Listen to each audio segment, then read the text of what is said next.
they're capable of catching the duck in. And I'm looking for, one is I'm looking for the drive in the dog. I'm looking to see that the young dog or older dog, wherever the introductory may be, and I'm looking for that dog's drive for game to be driven. I mean, really, really hot for the duck and not intimidated in any way, putting his mouth on, grabbing it, and getting into it.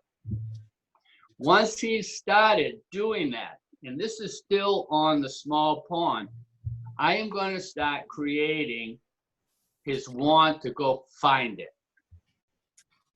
And one of the ways to do it is to take a duck, tie the dog off where he can't see it, but he's not very far from the water.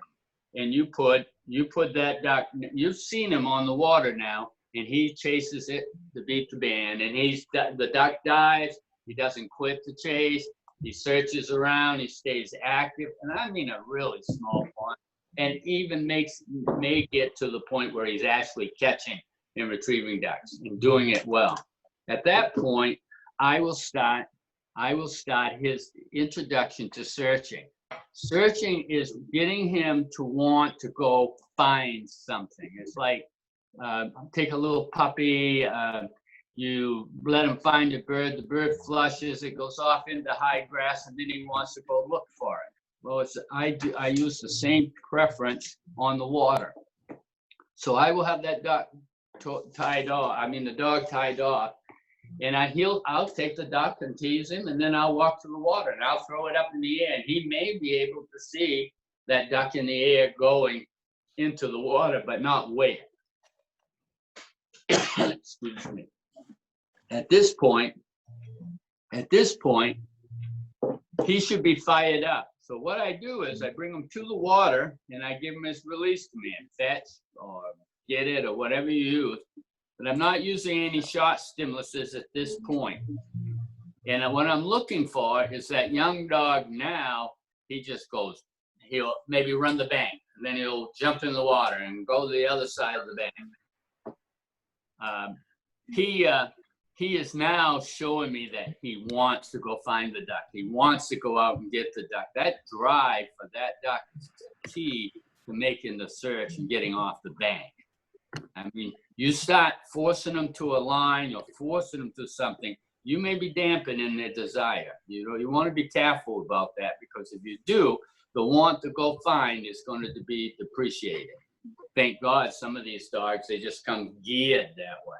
Some dogs need to develop. Again, in the young dog, in the environmental piece, I never throw a duck from the bank I'm standing on. I want him to think that I want him looking out.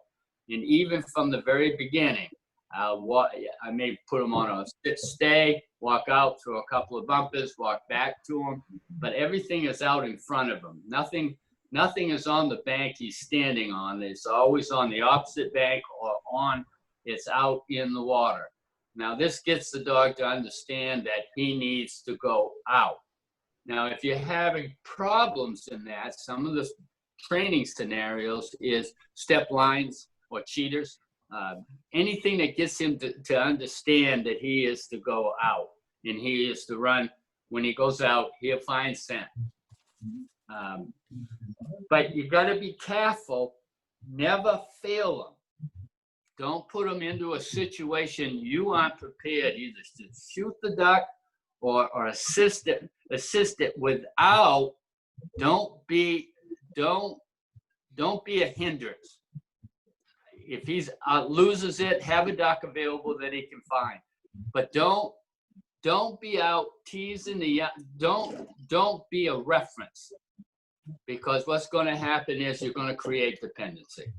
So just to clarify that, what he's referring to as a reference is a kayak, is somebody out there where every time there's a duck search, okay, where is the person or where is the track to follow? And that's a reference.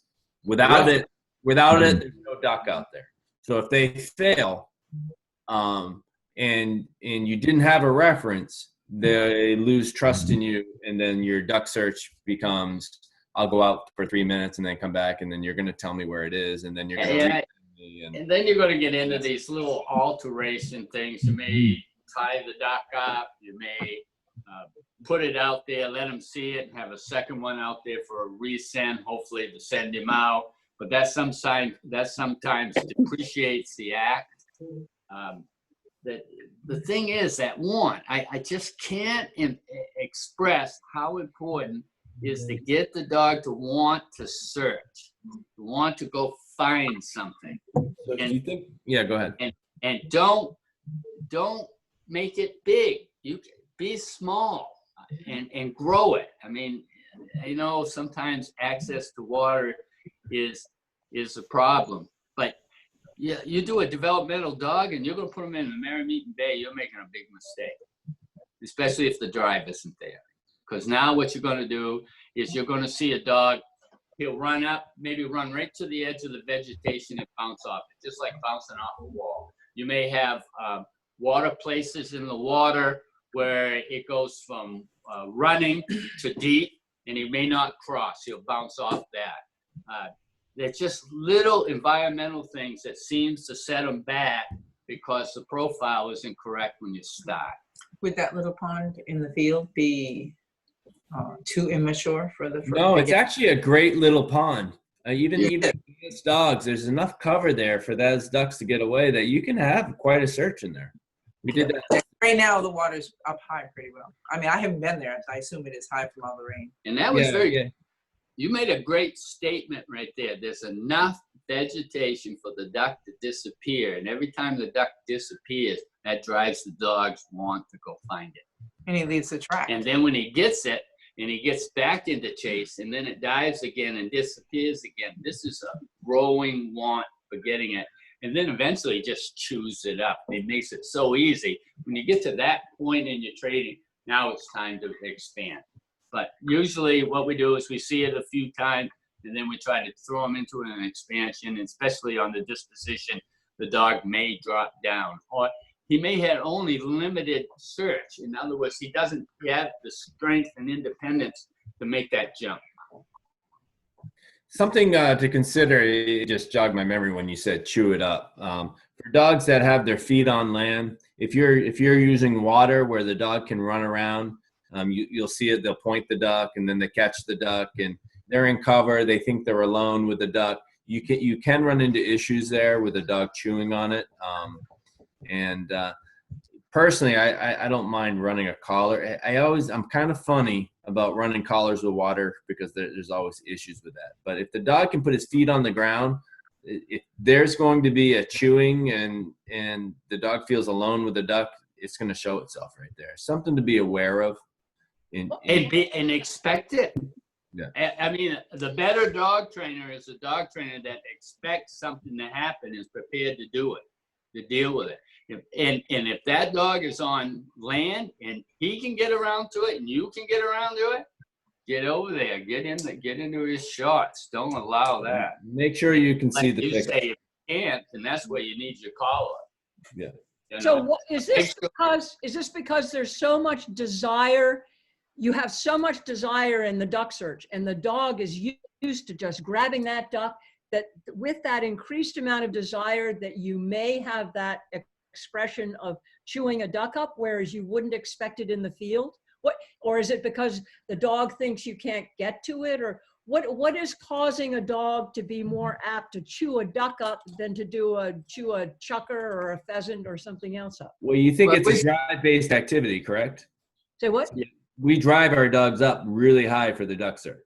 I know.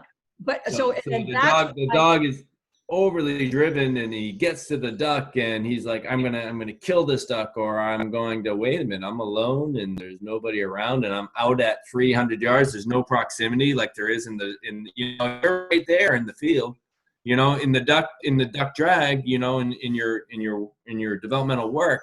Usually that goes away. The dog, all is thinking about is getting back. And if the water is deep enough, they pick up the duck and, they think about you the whole way back. And so it's not an issue. But now they're out at 150 yards and they have a duck in their mouth and their feet are planted on the ground in some thick vegetation. And they think they're alone. If you have an issue and if you have a hole in your training, you're likely to see it. Okay. Susie. Yeah. these are great things to find. And when that thing surfaces itself, usually with a young dog, he probably hasn't completed his reliability and his recalls, right? You know you're going to run into it. You can reset all that right at home. You can fix that problem, and then you know he's already the two-sided face has already been seen now. So now So usually still stand up off the duck, turn and look at you, and then the head. and you. You're like, "Ah, I know what you're up to." Yep. But now you have another tool in your toolbox because you just prepped it. They do these things. These young dogs in development, even older dogs sometimes get into that point where, well, you need to come. You know, you have it. You're not supposed to do that. As we use the same duck over and over and over, is it more likely the dog will mess up if it gets pretty skanky? I think they're liable to mess up when they get A fresh kill? a fresh kill, but they get a fresh. But the problem is that when they get a long chase and they're right on the tail of it, and they're getting more and more driven, and they finally get that tail feather, and they get that second grab. And usually, those dogs that aren't completely finished at that point, that's when the trouble begins. Right. So then you just take it back to the force fetch again. Well, I take it back to recall first. You can see the end. It's like the drags. I always, if I know there may be a problem, I do a long big circle. So maybe they don't recognize that they're near my point of view. And when they get to it, I'm ready with a collar. And my voice, because she doesn't think I'm saying she. When I'm training now, she doesn't expect me to be there and watching. So, and it went away. I set it up, and the first one, she plucked. And I set it up, so I saw the end, and I nailed her. And so we'll see. Okay. Good. Something else to think about is a lot of times folks will try to use bumpers and dead ducks, saving money because ducks are expensive. So in doing so, sometimes you, especially in the developmental young dogs, and when you're trying to get that dog to search, if you use too much dead game and birds, that's not exciting. I wouldn't recommend. Maybe later on, if you wanted to seed it with some dead birds, that's fine. Patty brought up mushy birds. I find that, mushy birds in water are just chew toys for if they've been overused. The dogs, it'll draw out some chewing in the dog. You may want to be careful about that. But if you're developmentally teaching the duck search, you're going to want live ducks. Try to drive that through the roof. Once it's through the roof and you want to make sure you're working your recalls and stuff, you can put out some dead game, but it shouldn't be the driving force in creating or teaching the duck search initially. Well, I want you guys to listen to me. Listen, I said you're going to start that dog on small ponds on chasing, and you want them to catch. You're going to see it. That stuff is going to come right to surface right there, right in that small pond. You're going to be dealing with some of that, and it's going to be very convenient to you because it's not that big a water. So you have the opportunity to deal. This is a great place to tune them for what the big job's going to be. You see it. You develop all the good, but you're going to also see some reactions to how they act when they get overly excited. Can they control themselves, and do they have the tools to get that duck back? And if they don't, then they just awoke you to another. You got to go do your homework. You got to get them set up. Right. Then you reintroduce them. So Jason, are you going to show the video of Iger messing around with the duck in the mud? Or I have a scenario with Iger, and it's about retrieving the duck properly. And maybe this is not a good time to bring it up. We bring it up later. Jason, you're muted. You're muted. Yep, sorry. Frank, can we put that on? There's a short video with a boy throwing a, yep, that's the one. Mm-hmm. Boy, he's good. He is good. He's a great kid. I was talking about Frank. I haven't met the kid. Oh, I was Okay, this talking is a live duck. We can't hear it.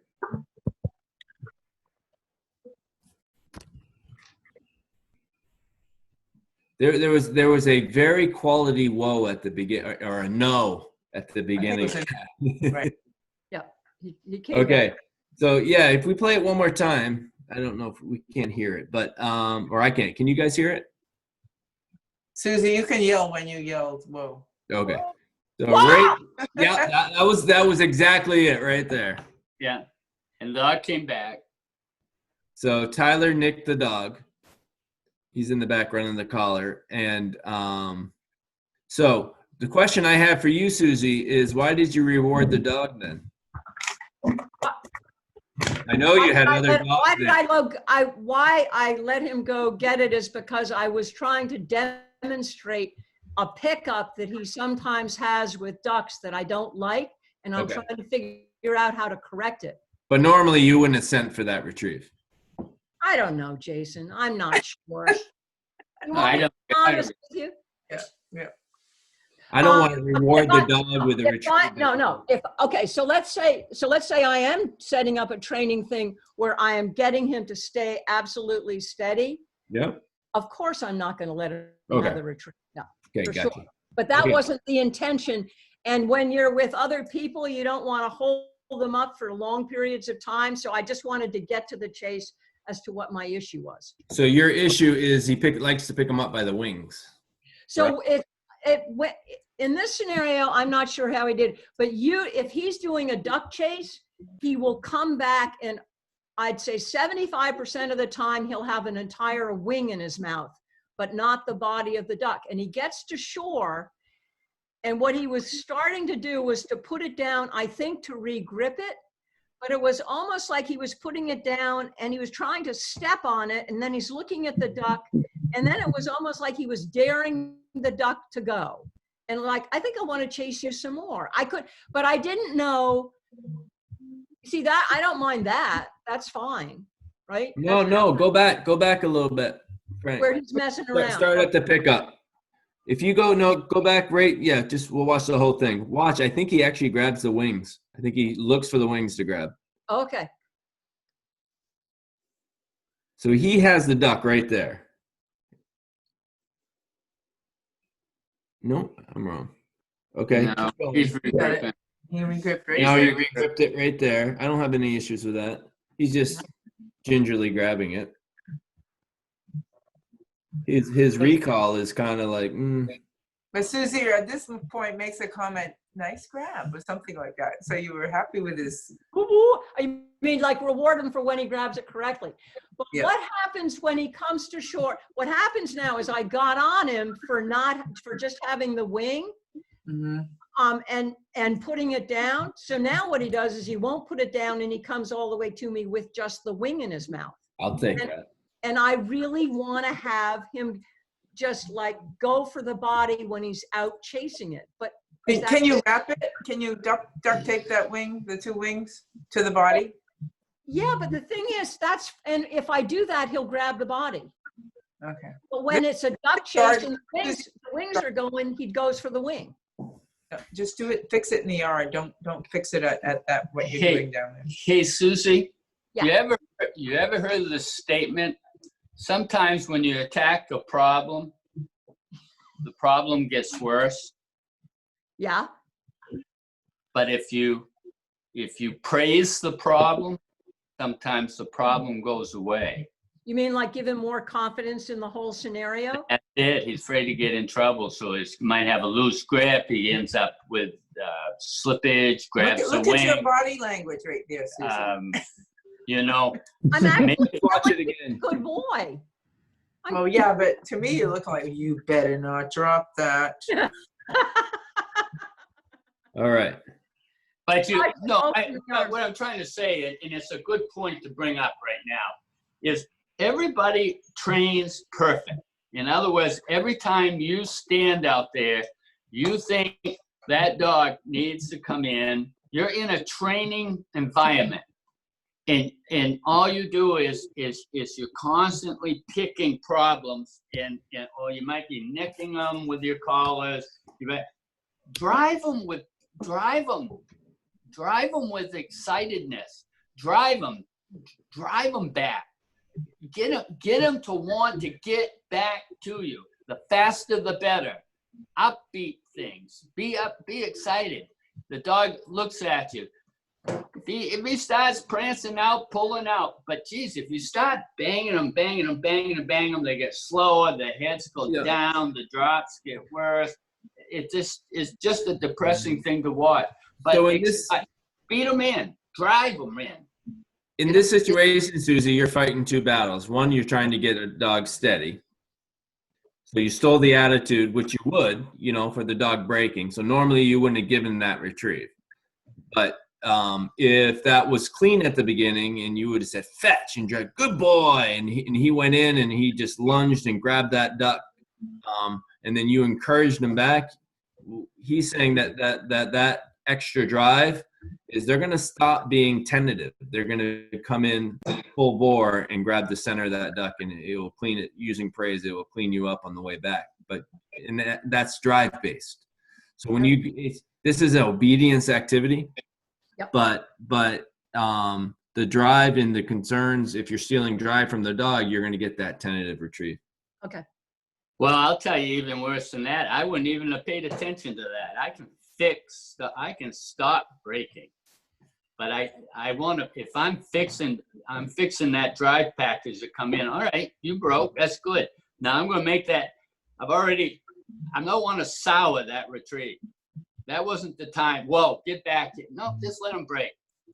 Get the retrieve, get it right, and then set them up for the steadiness and try to encourage it. But to break them and then bring them back and then depress them and then send them back out there, that sometimes is fruitless to me. Well, in philosophy, in training, fighting two battles is never a good deal.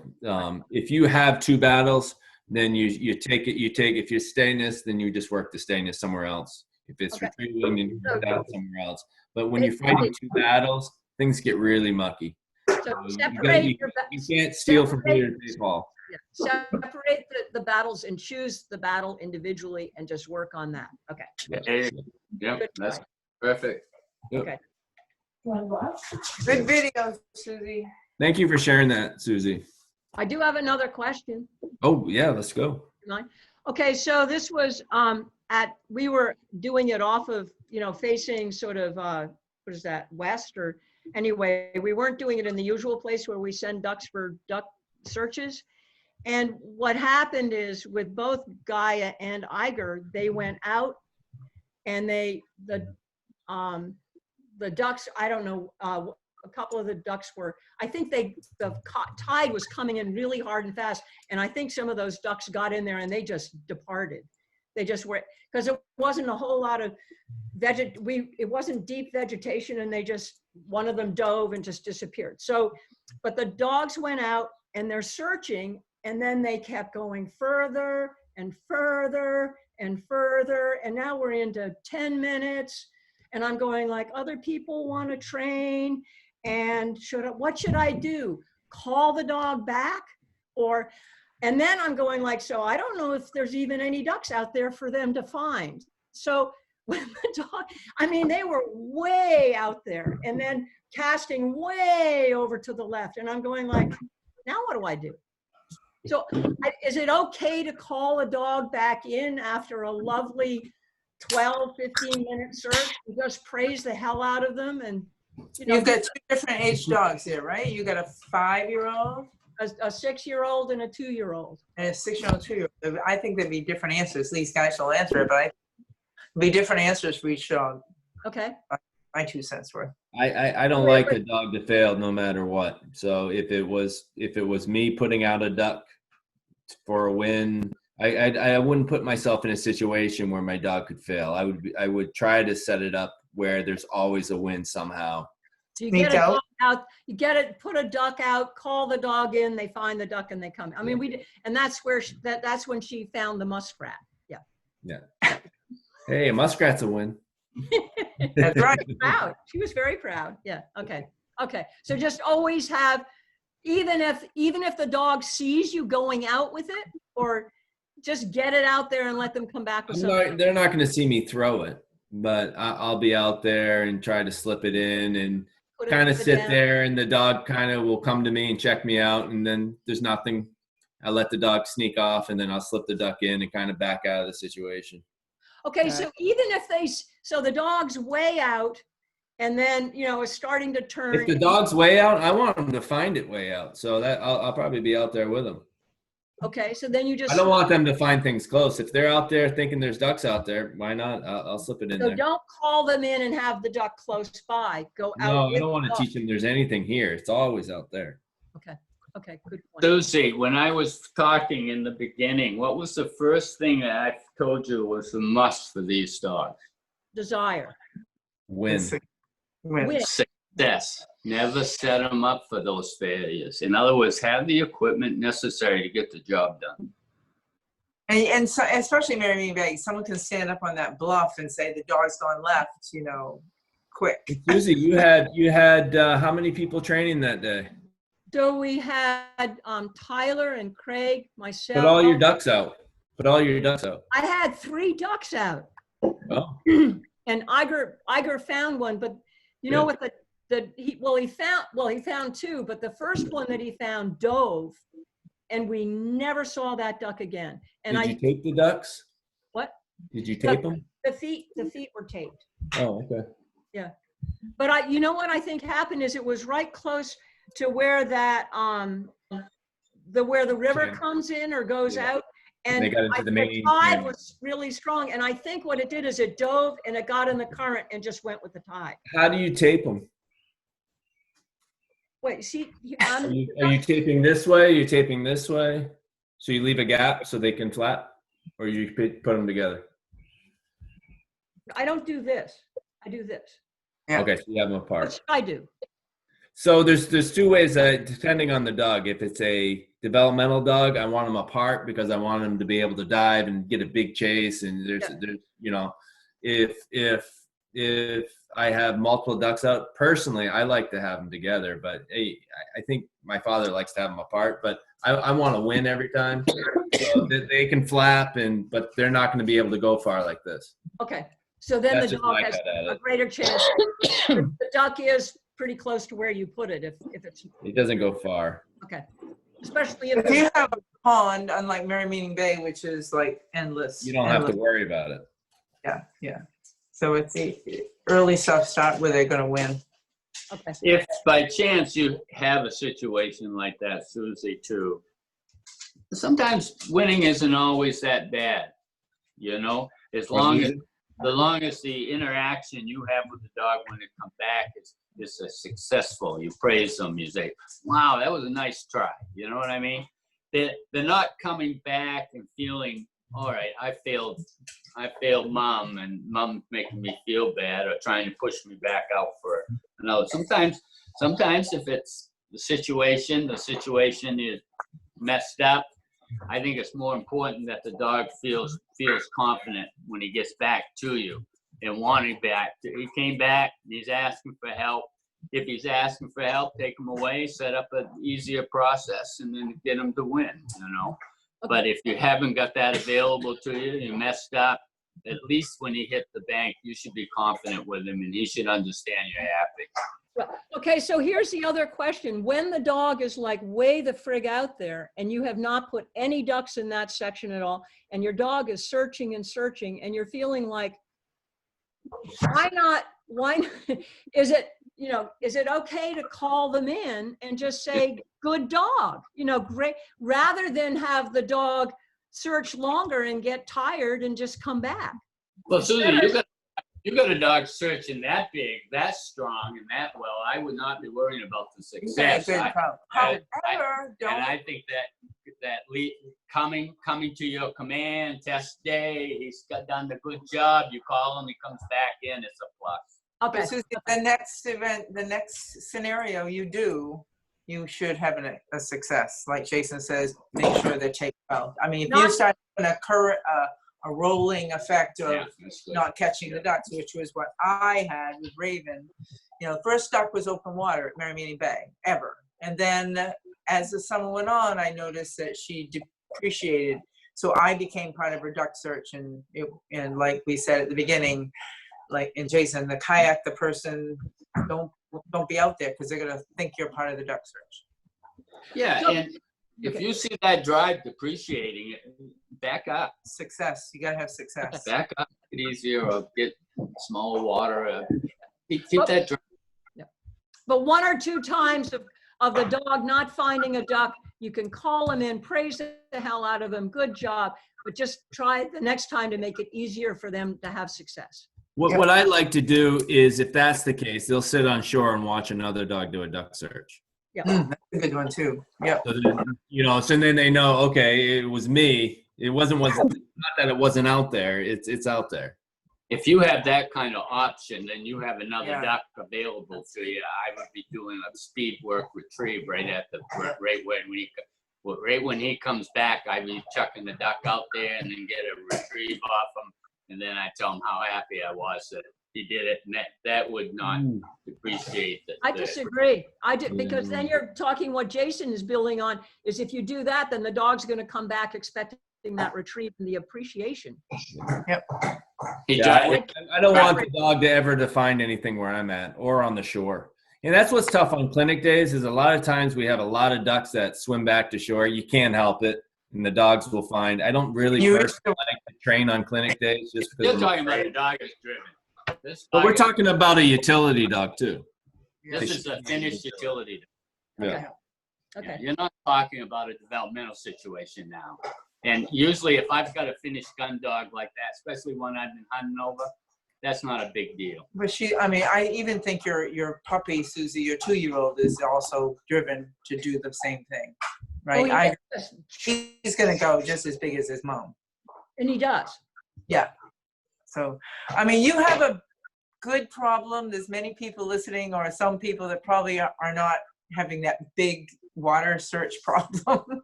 They just want to get them off the shore. Now, I have to be honest with you. I ran Willa up to camp. And then we've got this beaver pond. I don't know, it might be 4 acres, 5 acres. I don't know about that. And we were doing Andy was with us, and we were doing a developmental thing with Andy. While Patty was walking around to set up, was bringing some ducks over to set up for it, I just brought Roller out and I just sent her. I said, I just wanted to see what she would do. Well, next thing I know, Willow went across the pond and she searched the whole pond without finding anything. Praised her, had a good time. I didn't throw any ducks, didn't do anything. Put her away. The other dogs, we did Andy's dog. And before I left, Andy had a duck on the other side, and I brought her out, and I told her again, I just said, fetch, and she just took off. And she went over, caught the duck, and brought it back. So I didn't see any depreciation in any desire, and I didn't give her a blowout or any of that stuff. Because the dog has a good search package. She's got a good retrieving package, and she trusts that there's something there. And if you've got all that stuff going for you, and you made a mistake, don't get crazy about saying, oh, geez, I got to get a duck, I got to set up, think, well, maybe it isn't the time to do that, just take it and go. So trust was the word you said. Yeah, trust is an important factor. On both parts, for both the dog and for you. Yeah. Thank you.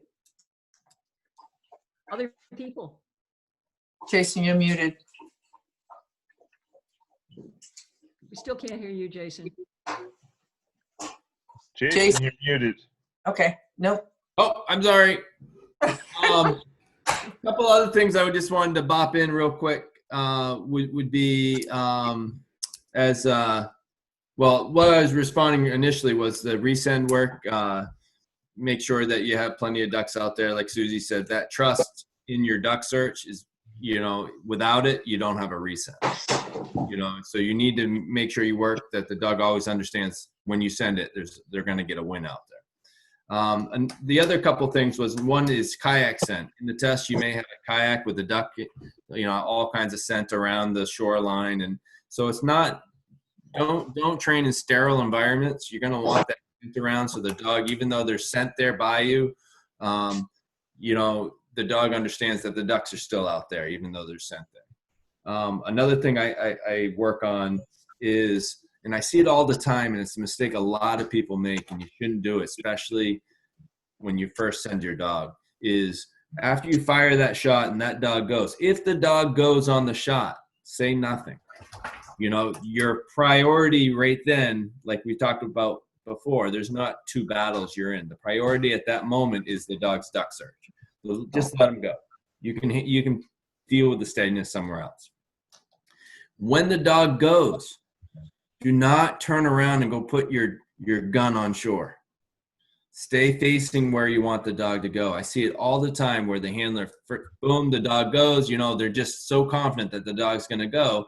In the first 100 yards, chances are 50% of the time, the dog may turn around and take a peek at you to make sure that, okay, that is what you wanted me to do, right? We're on a duck search.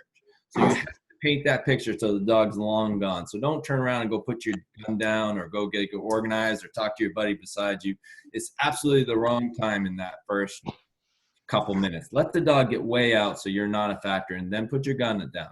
Now, as your dog is doing the search, you are going to move your body depending on where you want to influence the dog. So how you stand, if in your training, if you're facing always where the duck is or where you believe the duck is at, a lot of times the dog's going to pick up that your body is going where the duck is. And so the dog will see you and take that as a line. And so you can influence the dog in its duck search to hunt new areas in ways just by moving your body and doing that in your training. Just wanted to throw that in there real quick.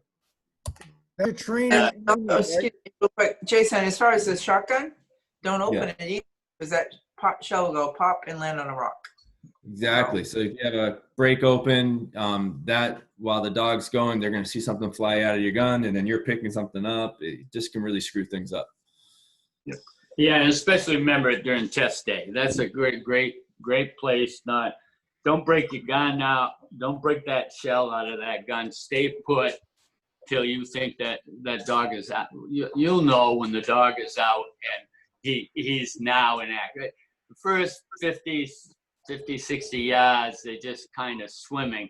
Then all of a sudden, they get out. They'll start either smelling the kayak or they'll start smelling residual scents out there.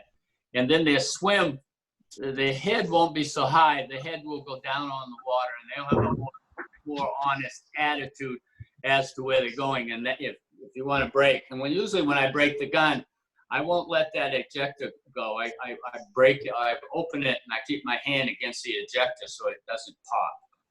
And then I pull the shell out and hand the gun to the apprentice or the judges working. Or just leave it closed and put it behind your back, and they'll grab it and take care of it for you. Well, if you do, the judges always break it open. Oh, well, once the dog's gone. Always break them open. I just say, it's just, you give me a gun that's closed, I'm going to break it open. It's about safety, you know. But and make sure you're good with a hammer action gun. Make sure you practice.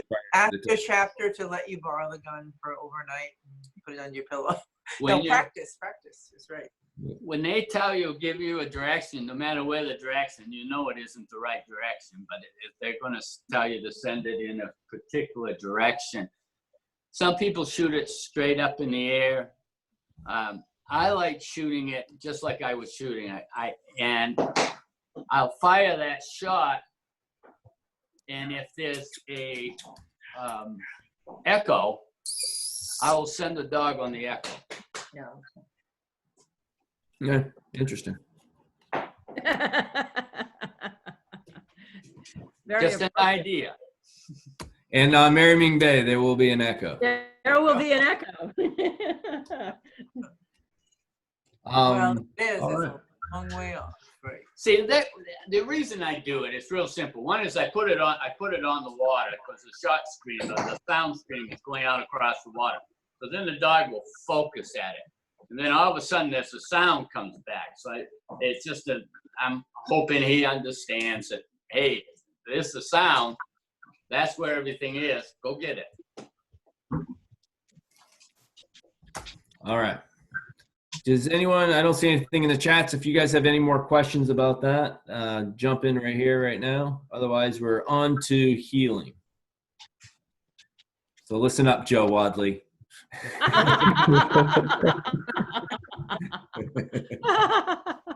All right. So Frank, let's do this next video is going to be a long video. So we'll break it into pieces. And we'll go into it from there. This is, I think, Comet's video. Yep. So Sarah's coming down. What we're using, we didn't bring a shotgun, so we were using sticks. But you can use a rattlestick or something. So pause it right there, Frank. Well, Can we pause it right there? Yep, pause. Yeah. So one of the issues that Sarah has, she's used the collar, she's used the leash, she's made lots of corrections, and jump in with input, anybody. But this seemed to really work today or the other day, is bopping the dog under the chin with the perceived gun. It seemed worked better than the collar did in any other correction. The dog is eagerly going to the water. I assume to expect its retrieve. So we're using the stick to kind of bop it under the chin and say, hey, pay attention. And it seemed to work really, really well in the healing process. In the test, you're going to have a shotgun. And as judges, and Susie can attest to this, that if that gun comes across your midline and we look like you're intimidating the dog, you're not tricking anybody by bringing that gun. No, that's a command. but the dog will see the gun along your side, which you can appropriately carry, and think like, is that a stick? Right. So you can have the same type of attitude in your training, using your gun in that way in training. So it seemed today that or the other day that worked really well for us, using that stick and bopping them under their chin, and you're not beating up your gun and worried about your gun. And it seemed to work well. Let's keep going from there. Unless you have something to jump in there, Blaine, on. Well, I already said when Navda gave the handler the gun, they made the biggest mistake. For healing, right? Healing. I use a shotgun and I put it underneath the chin. I just want them to know that that keeps their focus on that gun. I don't have to swing it across my midsection to get it. All they have to do is know that they've been conditioned and they stay away from it. Yeah. In fact, you can see it. You will notice that technique on the turns. When the handler makes a left-hand turn towards the animal will step behind the heel. So in this approach that we're doing right here is we're not going to the blind until the dog has earned the blind. So just because we're healing doesn't mean the dog's going to retrieve. And we may go down to the water, turn around, come right back up. So we were just bopping around, and the dog's attitude dictated when we went to the retrieve. Dogs have a really good way of patterning you, and when you train for the test, you create a pattern that the dog can anticipate. So I personally, in my training, I like to break that pattern. I don't want them they don't know when, they can't figure out when they're going to get the retrieve. They know they're going to be excited for the retrieve, but just because I'm healing doesn't mean you're going to be retrieving. But I try to break that. They know when they're not going to get the retrieve. They can learn when they're not going to get the retrieve. Right. They have to earn it. When they're behaving, then we go down. I use my right leg, the tip of my toe, and when the dog forges ahead, I come up underneath underneath the chin of the dog and just give it a kick. And it's. You say right leg. Is your dog a right-handed healer? A left-handed healer? I think so. Or you bop them with the inside leg? No, I come from the other side. Oh, okay. Yeah. And I swing across my body and just come right up underneath their chin. And the thing is you can get really good. So you get them just like right there, and it surprises. They're not expecting it because you're just walking. And then all of a sudden that leg comes up and just whaps them back as soon as they've forged ahead. It's very Well, effective. you're both all right. I mean, one of the things is like in your basic training and your obedience when you go to the fair, we do training rituals on the training table. Anytime that dog starts anticipating anything, that's the problem. Change it, Is yeah. we allow that anticipation to get ahead of you. Yep. You know, that Um, dog anticipating going blind, anticipating going to whoa, you're going to say whoa. Those aren't good training moments. You need to change your flip around, like flipping up, going down, put birds out on the side of the healing course. So he's finding this things distracting him all the time, you know, but he has to stay in function. Once you get that idea going in them, that's like using the stick or your leg or all of that for the correction purpose of it. And if that seems to be functioning well for you, I wouldn't change anything. I could continue it. The other thing that we talked about was if you look at her leash, it started off pretty tight, didn't give the dog much room. What the dog does is it gets used to feeling that leash tapping. It feels going tight, you know, without, I mean, if it doesn't pull it hard enough, then it doesn't get a correction.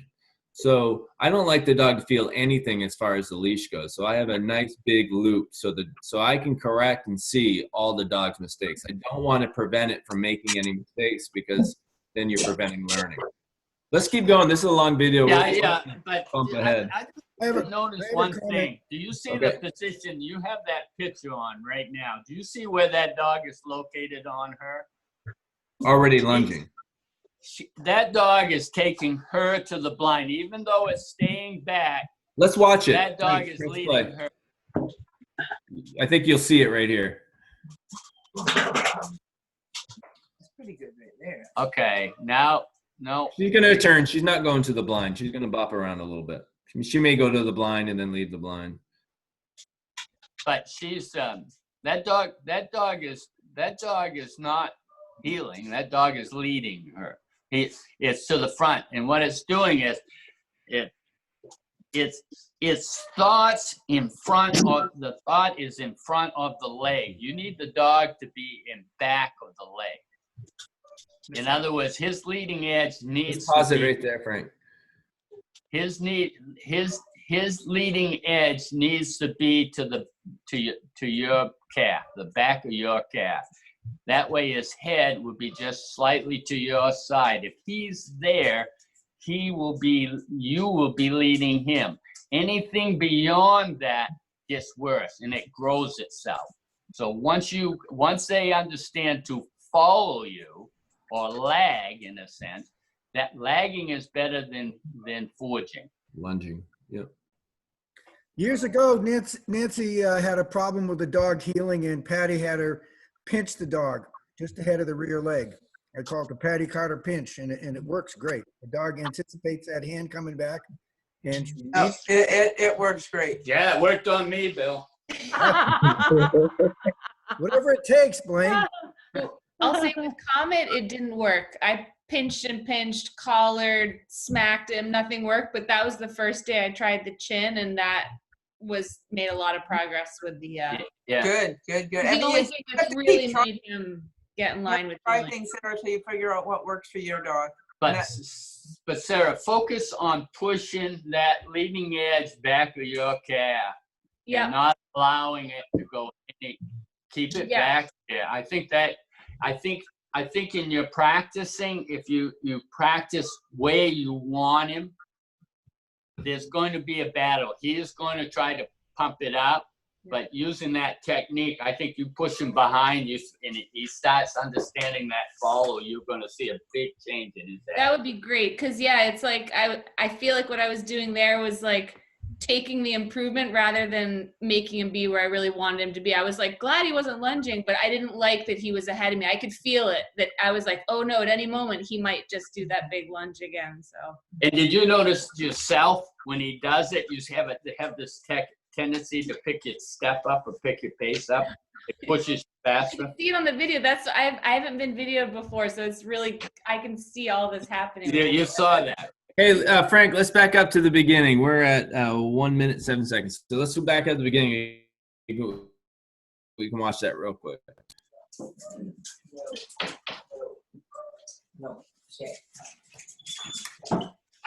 When he can see the water, I think he really starts lunging.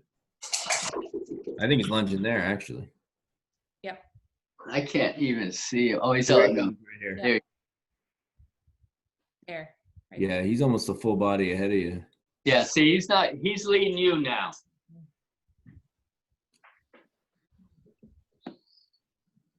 I push him behind that calf, right? Then he goes by me and he slows down. We saw that bird.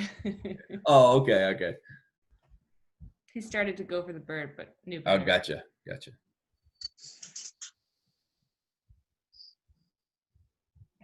All right.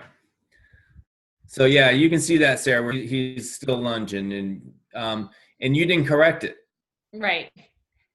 And the ones that aren't on film, this was the first one where I didn't do any corrections. I wanted to see what happened, but the other ones we had been correcting the Gotcha. several laps. So this is him not doing it right, but after a couple rounds where it was worse and corrected. Okay. Just a little thought for you. When you want to train healing with this kind of attitude, high-sided dog, I would put him in a box. If he's been in his box or been in his kennel for a long period of time, and you coming up and you're just coming home, I would work on a focus heel right then and there, because that's the same attitude you're going to have going to that water. It's a good idea. We can keep it going, Frank. So what Sarah's working here, this will be remainder. Common has a little bit of a tendency to do some whining, and she's come a long ways. It's more of a fine whine at this point, but there's this underlying whining. He was pretty rock solid through all of this. Blaine, how do you get rid of whining? Pour less. Pour less, yeah. Or less wine. No, what activity? If you can keep their focus, once they know something's happened, throw something in the air or something off to the side. Yeah, they go silent. It's a mystery, huh? They go silent when they're in action. They don't whine. Is that what you're saying? All of a sudden they see something, or they expect something to come up, shuts them up. Yeah. Because now they got a job. Right now, the dog Right. wants to be with her. But if they think something's being thrown or something's going to go off or something goes like that, those redirections work a little bit. As far as remainder at the blind goes, you have an option of putting your dog in the blind and containing them within the blind, or putting them on the outside of the blind. Personally, I haven't had much luck with a dog, and again, it's dog by dog basis, but with a dog in the blind, because my dogs want to see what's outside, because they hear that echo on the bay and they want to peek out. So I like to put them at half mast where they can turn to the right. They don't have to move. They can see the bay, but they also can turn to the left and look up the hill if they need to. It's just my preference when I'm doing remainder at the blind. Yeah, I always face my dog in the direction I go. I want him, the shots are going to be up that bank. I want him facing that way. That's what predominantly the echoes will, if they have a tendency to swing to the echoes, maybe out of the blind would be a better idea. But, you position them, when you're training, try it. The dog, find out where your successes are. And you have options there. So what I did here is Sarah fired her 2 shots, walked back to the blind. I didn't want to create a pattern, so then I had her walk away, fire 2 more shots, go back to the blind. So the dog doesn't know when it's going to get retrieved, so it can't anticipate and get amped up. It's just like, oh, is she coming or is she going? So the dog has to think. Good idea. So she walked back up the hill here, fired 2 more shots, and then she's going to come back down and send her dog. Maybe we can fast forward to that, Frank. Oh, here she comes.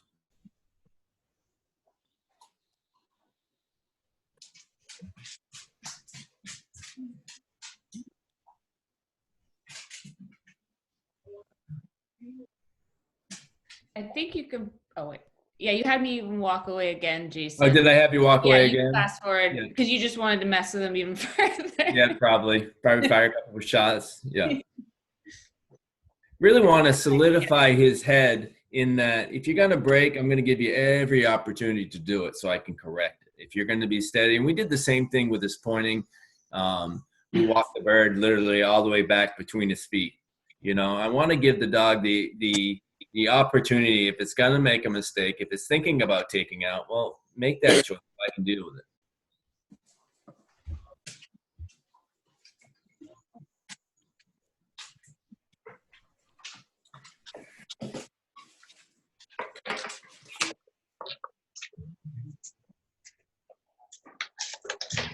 So that was one shot. We don't wait. We wait it. Make you know.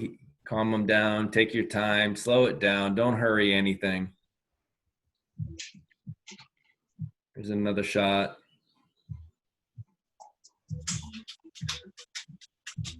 Take your time.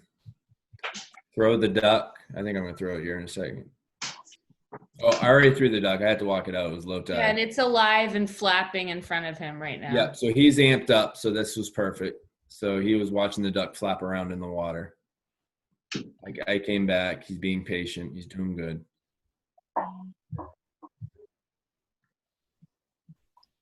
And he did That's pretty good.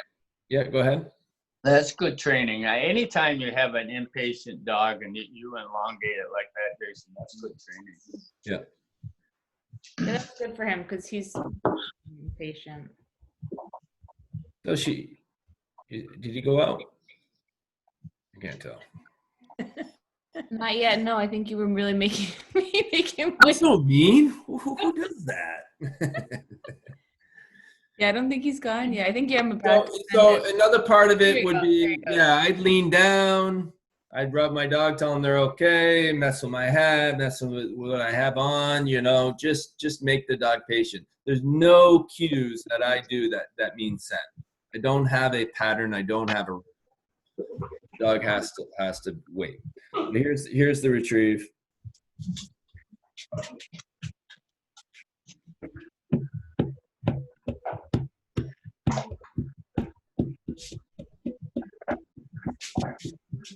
Is this in slow motion? It's just hitchy for some reason. Yeah, it's not going. So he comes in, sits, and delivers nicely. Wait, she waits. She doesn't take it right off. She's patient. She comes from the other side of its head to grab it, and then she takes the duck. And then what she does, one of the problems, if you look right here, I'm telling her, don't let him go. After the retrieve, the dog waits until told it can release. And so That's a problem I've had where it's like the retrieve is done, good boy, and then he thinks he can just get up and do what he wants before. which is why we took the duck and threw it out again. Yeah. But one of the things that I saw in class the other night, a lot of people doing is rather than grab the bird and hold the bird in your hand and then tell the dog to release, the dog takes his mouth off it. If you do that, you own the possession, not him. But if you reach down and blindside him, or especially in training, and you grab the bird and the bird's now going away, that causes the jump. I want it back. So they try to do a regrab, right? So what I would do with those dogs would be, dog comes in, he sits, and he's sitting there quiet. I would drop my hand. If his head goes down, I would tell him that he was bad. What I do though is I would slide my right hand up underneath his chin. I'd be tapping him just lightly. If he takes his head and he looks up at me, I tell him he's a good boy. What I'm doing is I want him to give me the bird. Right. So as he lifts his head, I'd be tapping that chin, telling me, boy. What eventually will happen is when I drop my hand down, they lift their head up, then I grab the bird and I tell them to drop, they take their mouth off. There's no redrafts. So these are little things you can do to prep your training for better retrieving. Another thing that we were working on, he likes to pick up game, and this is why we're doing this repeat. And he'll find a reason like that. He'll run up the shore, or he'll dub a little bit, kind of make a little extension to his return, just so he can spend a little time with it. So what we're doing here is, as soon as he's picking up, we're driving the dog with a collar back to him, and it seemed to help. So one way that I end the sequence is the dog gives me the bird, I heel the dog away. I start with 3 feet. I have a fun bumper, I throw that, brings it back, I throw it again. And then pretty soon I'm heeling 10 feet away, and the dog understands that that's the part of the sequence of this whole retrieving. And then I'm going to absolutely praise the hell out of him. But it makes them wait longer and longer, and I'm adding more and more things to it just to prolong it, so you don't have that break, explosion, whatever. Yep. Anyway. Oh, that's a The good dog idea. isn't anticipating the end of the sequence. Right, but he can anticipate the end of the sequence when we have gotten to A certain distance. about where I can be, and I can throw the fun bumper many times, and the only thing he has to do is bring it back correctly. That's all. Yeah, I like that. I do that as one of the things is that I like to have play moments with my dog, and I use bumpers in play moments, like 2 bumper toys or Yep. whatever. But I do it when they're hot out of the kennel, and of course they'll come back, they'll be mouthing, they'll be just like a zillion mistake. But I'm creating body English is saying, no, that's not what I want. As soon as they settle, I take it and then move it back into the fun drive. So what happens is they learn to come back, look up at me. I take the bumper, they take away. Sometimes they break, they spin out in front of me, they get all crazy.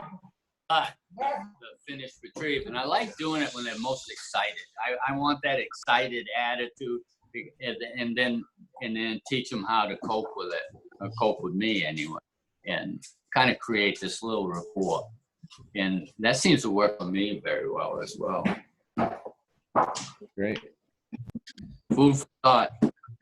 All right, can we have the next one, Frank? Okay, so this one, let's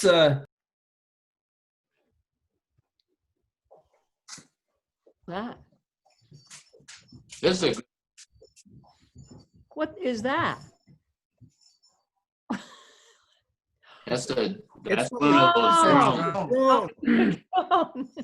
Oh, right before she broke it. Oh, this is Camille. what's it saying? John, does it work? I fixed it. We're back up in action. Oh, that's great. You ordered new parts, John? Yeah. Yeah. So this is Tyler's dog, correct? yes, this is Tyler's dog. This is kind of a lesson to kind of, you know, we all want to jump ahead and try to get our dog, but if you look at this dog, it's not super comfortable in water yet. So it's just kind of a lesson of, you don't want to jump ahead in your training. You want to make sure that all the pieces are in place for all when you prepare a dog for something. I think he's just, I mean, he had other litter mates that were doing duck searches, and you just wanted to see where his dog was at, I believe. But never done one, right? This was his first. Yeah, this is just, has no concept. And it's just kind of just wanted to bring out a point of, you don't really want to jump your dog ahead in any of your training until you put the legwork in. Hey, John, did this dog see the duck go down? John's out there in a kayak. Yeah, he did. He I did. made a bunch of noise and then He's actually visually seen that duck land. Am I correct? Yep. Yes. So this is this is my point exactly about environmentally getting them ready for things. So go ahead, explain that a little more. Well, the mud, the dock, the distance, it all it all wasn't in the dog's mind. The dog it's got plenty of desire. This is really a nice little dog, but I think the exercise was not knowing what his interest in water, not knowing he's got to make a crossing there. But you're dealing with lots of things. You're dealing with an introduction to mud, your introduction to big water, introduction to all kinds of things. Yes, all kinds of legwork that you would, I mean, initially to make this successful, you would have thrown birds into the channel, the dog retrieve, and then it would have been beyond the channel.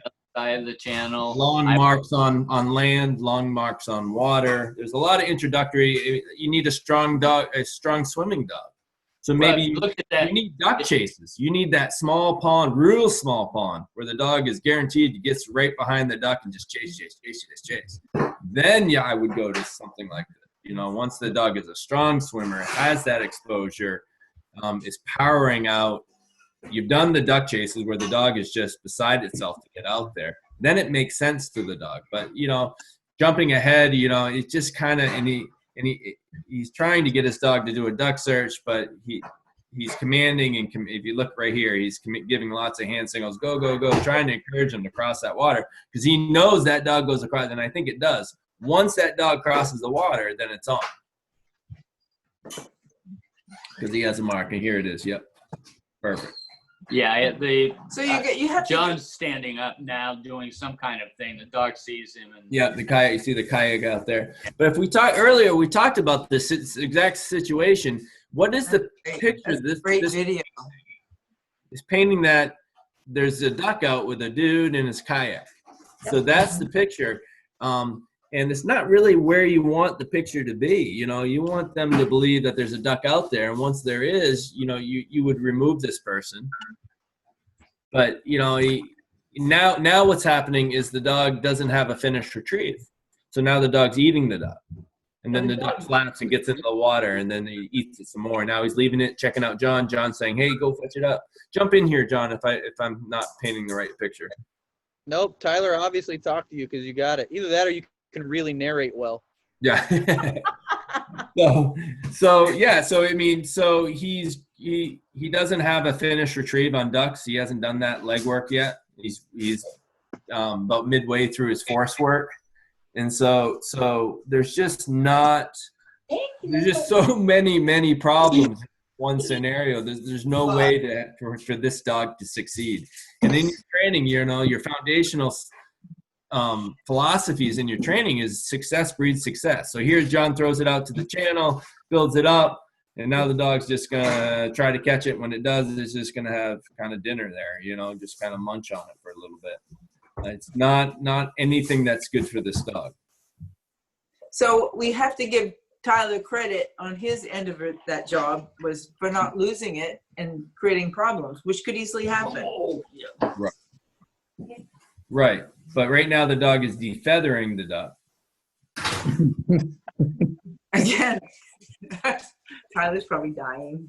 Yeah. We hope this dog has a short memory. Right. Tyler's not going to have any issues. But if you think about the picture, you know, this is a great way to set up all kinds of problems. Of what you do not do, right? That you have to untrain. Right.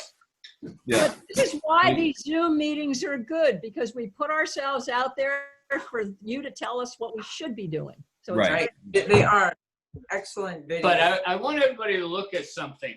Just think about Still, the dog's eating the duck currently. Yeah.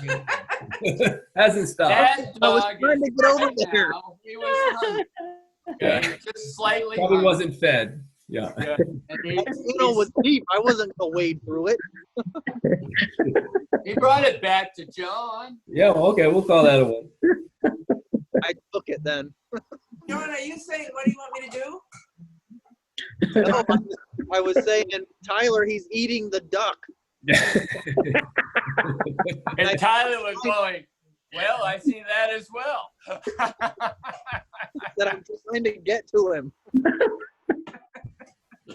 No, but you know, that water, you know, one of the things, let's just say you got a young dog like Tyler, right? And you're down there on Man-Meeting Bay. You can put your water shoes on, walk out in that mud, take some bumpers with you. Say goodbye to your water shoes. Yeah, and go out there and just start chucking them, throwing them different places. Dog swims over, gets across. He gets totally friendly with that place. But it wouldn't be where I did like Jason was saying, I wouldn't be doing my duck searches. I'd be on the small water. But this is an acclimation piece, right? When, of course, his retrieving isn't ready for doing the duck stuff out there. So I guess, but I could be doing with bumpers a lot of environmental stuff, you know, Just and then getting trying used to to clean the up those. environment. Yeah. Yeah, I could make that environment work in a different way. Yeah. You know, but not for a duck search, not with the resources the dog has at this moment. Right. All right, let's hit I think we have one more video. One or two.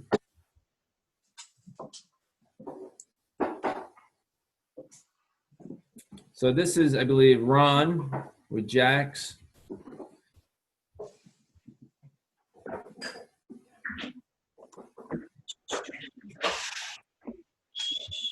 Hey, Ron, do you want to talk about some of the things you're working on here?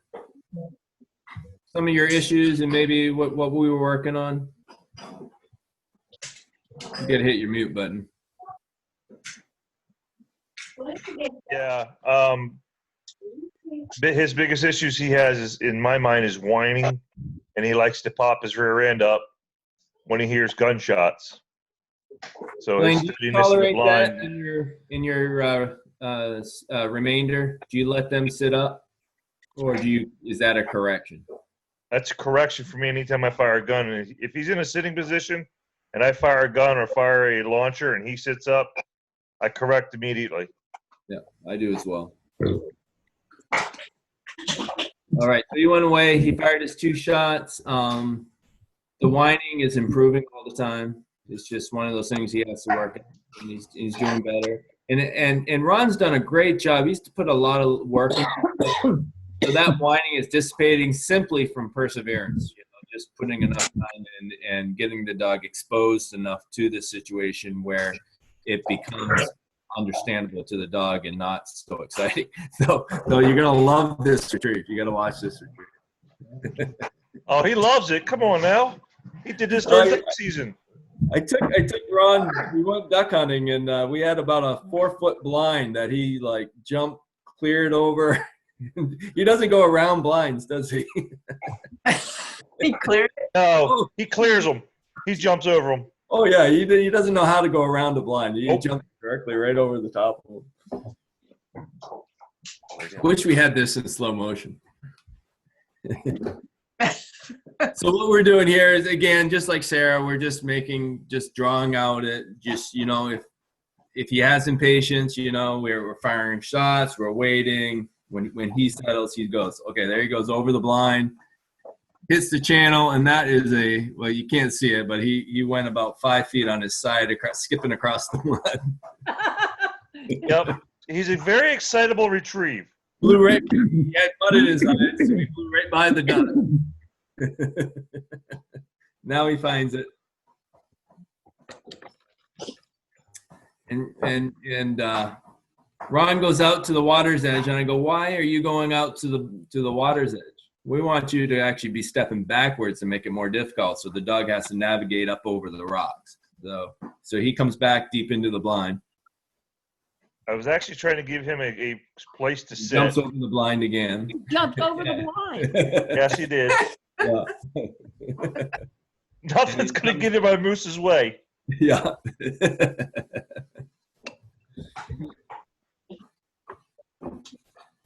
And that's great. Nice job, Ron. Thanks. Done a nice job with that, Ron. Yeah. Thank you very much. Where you started from. Hey, Frank, any chance we can get volume, or is it just the way it's set up? The next video, if we can. I'm not sure what We would volume. need some I can hear volume. it very faintly, but it sounds like you guys can't hear anything. Oh, okay. All right. No worries. Well, the last one was Ron, the dog. We did duck searches, and we put 5 ducks out, and we did a big. Ron's done a lot of forest search work, so in the bay we did a bunch of big. We had a lot of ducks and dead ducks as well, and so This we is were low water though. This is low water, and we went huge. We went all the way out to open water because these guys could. So I went out. I think I didn't walk it out. I went out from the channel and walked all the way around. And then I went from there and I went all the way out to open water where I put the live duck and then seeded the rest. Put 5 other ducks out where so they guarantee success no matter where the dog went, but nothing close. Everything was on the other side of the channel because that's where these guys are at. So right now he's using his solid falsetto voice right here. That's what I was hoping everyone could hear. But Well, somebody, a friend of mine said that I need to change my tone up because I'm so single tone. So that's why I use my falsetto. it works, and you had a great retrieve. So. Well, can you give us a little example? Yeah, we can't hear it here, Ron. But let's hear What do you it. mean, like, good boy? Oh yeah, that's it. Good boy, yeah. Oh, you got it. Yeah. And I can thank it to a friend of mine down in Wells. Oh, geez. Okay. All right. So, Frank, do we have any more videos? I think that's it, if I remember right. I think that's all you sent me. Okay. Great. Yeah. Appreciate it. So that's it as far as the water work goes. Joe, did we answer any of the questions for you? Yeah, it was very. It provided me a little more things to work on, things that I know, things that I choose to ignore, Right. things that people keep telling me, and I say, "Yep, I got to do that." So, Yeah. Okay. Cool. no, we're good. Thanks. All right. Do you guys have anything else you want to add? Us to Yeah. talk. Yes, I wrote an article this week. You'll see it in the newsletter. One of the things that adds more confusion to your dog training is we have a tendency, and I talked a bit about it. We have a tendency to forget that, remember, we're training. Praise is your best friend. Excite the dog only on those jobs that we want to grow desire. We want to grow. The cooperative things, like when anything that the dog does, for instance, if the dog is driving out and he's not driving back, drive it, praise him, get him to come back, get him to want to get back to you, right? Don't be afraid to use praise, but use it exactly where it needed, right? Change when it changes the philosophy of the exercise. In other words, if the dog is going slow and it motivates him faster to you, that's when you go, good dog. And then he excites himself and picks up his pace. Now you support it with more. You got, yes, that's it. Come on. Well, when he hits the spot for the retrieve, like for instance, when we were watching Sue's waiting for the dog to place himself on the sit position. If she'd have taken 2 or 3 steps back and say, good dog, find it, the dog would have made it back. It wouldn't have been worried about him not doing it right. He'll be trying to do it right. So I just put praise into your training. Don't sit there sterile. I mean, be a trainer. You know, when you go testing, you do what you have to do testing. But training, be a motivator. Motivation is good. Yeah, I think most of us when we're training, especially with other people, we get all worried that, and we don't train to train, we train to test. I mean, we're acting like we're testing. So recognize, set yourself up, know where your corrections are going to come, and be immediate on those corrections when the infraction happens, because you're training. I think we missed that. Or hand somebody else the collar that is not so attached to what's going on.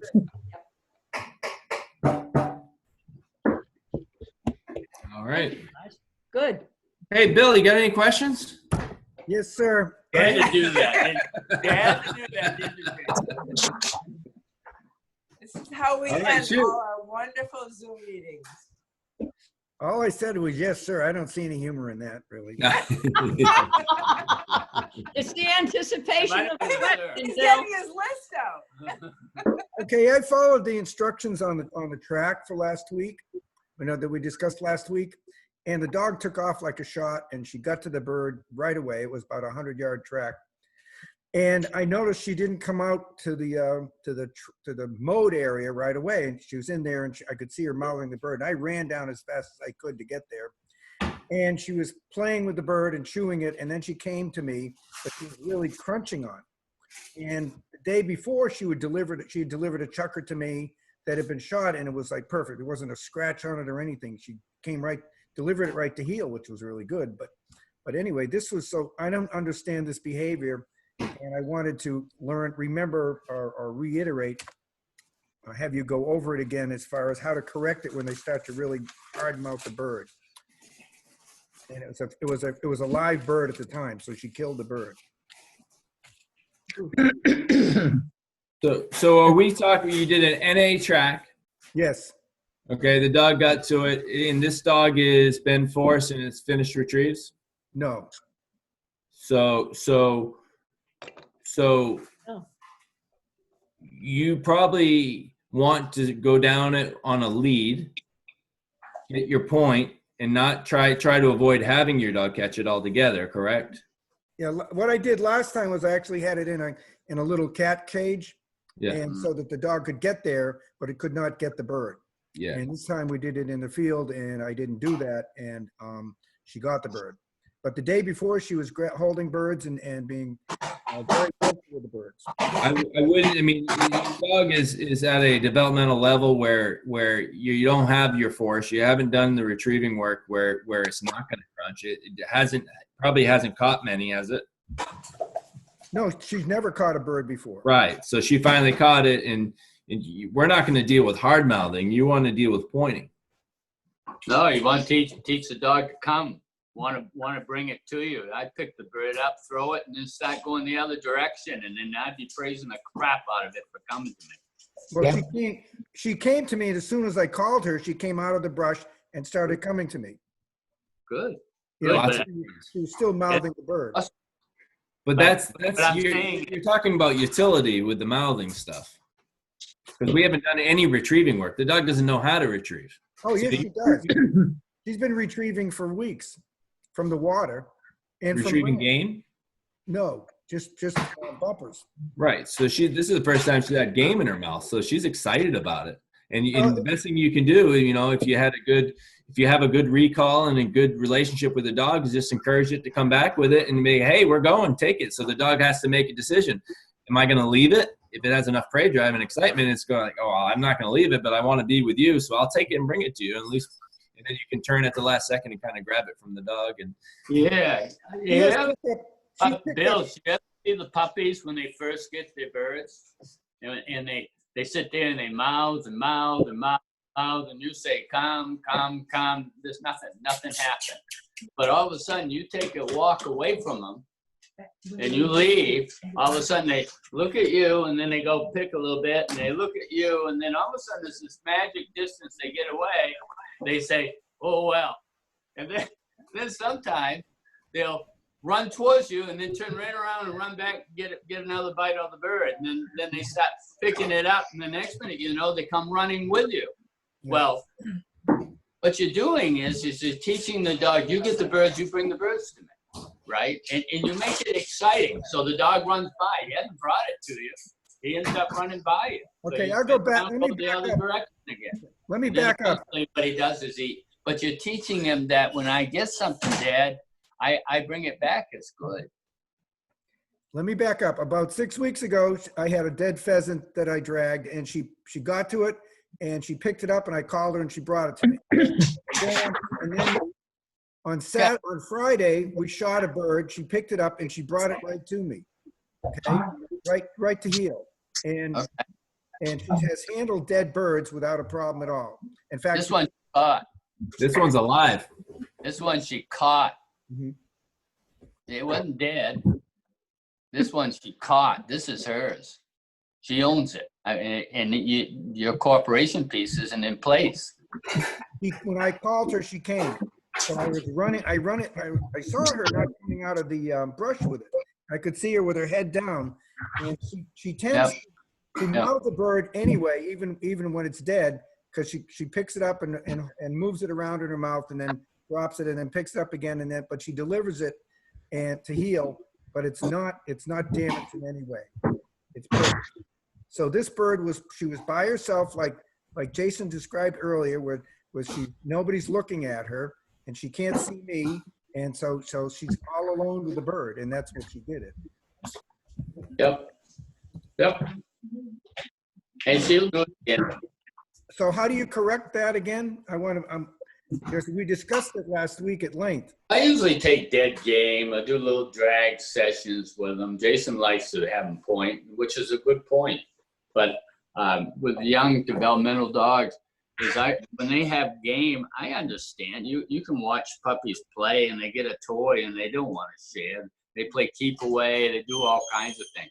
And maybe your basic skills aren't honed to the point where, you're not quite there. I mean, they're growing as a young dog, right? But one of the things you can do is let them know that it's good to bring something back to you, and you're doing things that's encouraging it.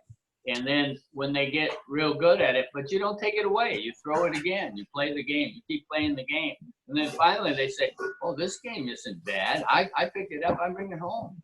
I pick it up. He'll drop it. He might not hold or do anything, but at least I got it. Now I come home with it. And coming home is good." Bill, do the track on a long lead.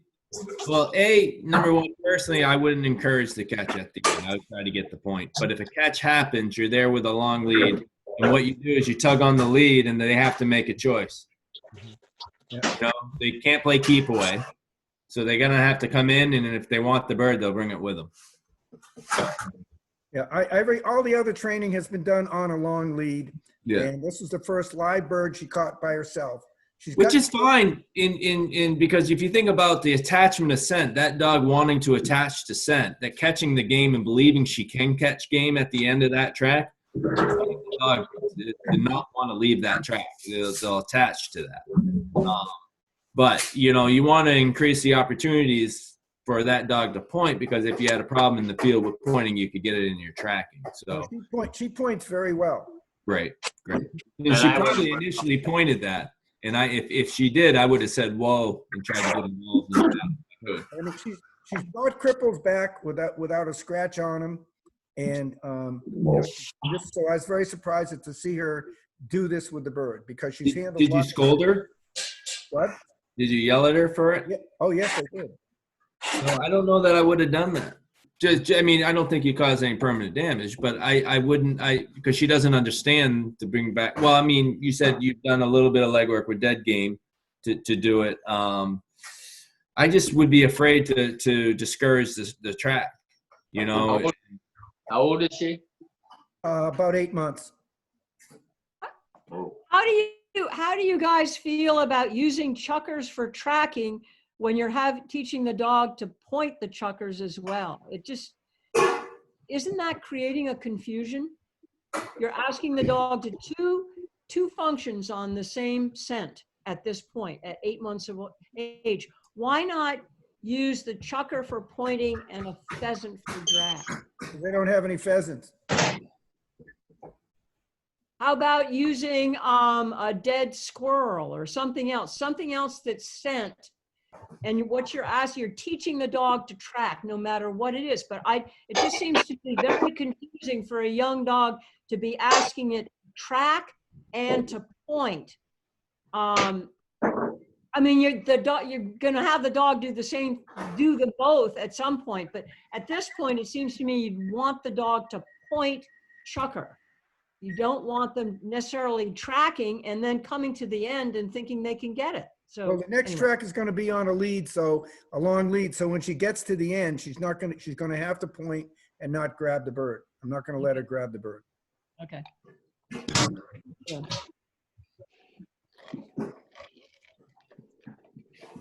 All right. You got anything else, Bill? No, you're handling your international fame. What's that? Did you read the latest article in the Versatile Dog magazine? That picture that's at the end of it that I did not approve that got in there. No, not when you were handling being a puppy. I'm talking about when, the article by the girl that has 3 short hair. Oh, Darcy. Yeah, Yep. she mentions the International. That's right. Yes. international fame. Yes. Yeah. I just wondered how you guys are dealing with all that. If the Oh, puppy yeah. are outside the kennel or what? Yeah. Yeah.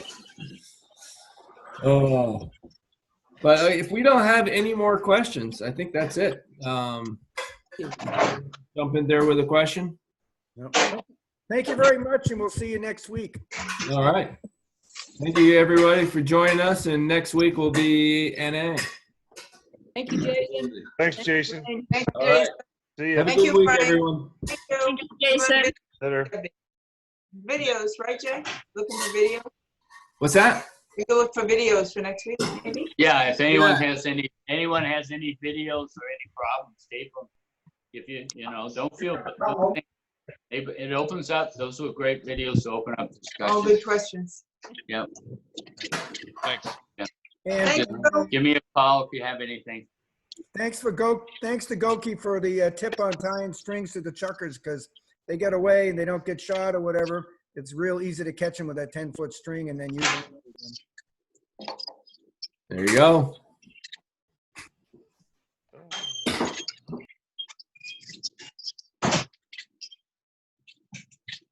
I guess we're gone. Thanks, Frank, for everything. Good job. If you have anything, let me know. Good day.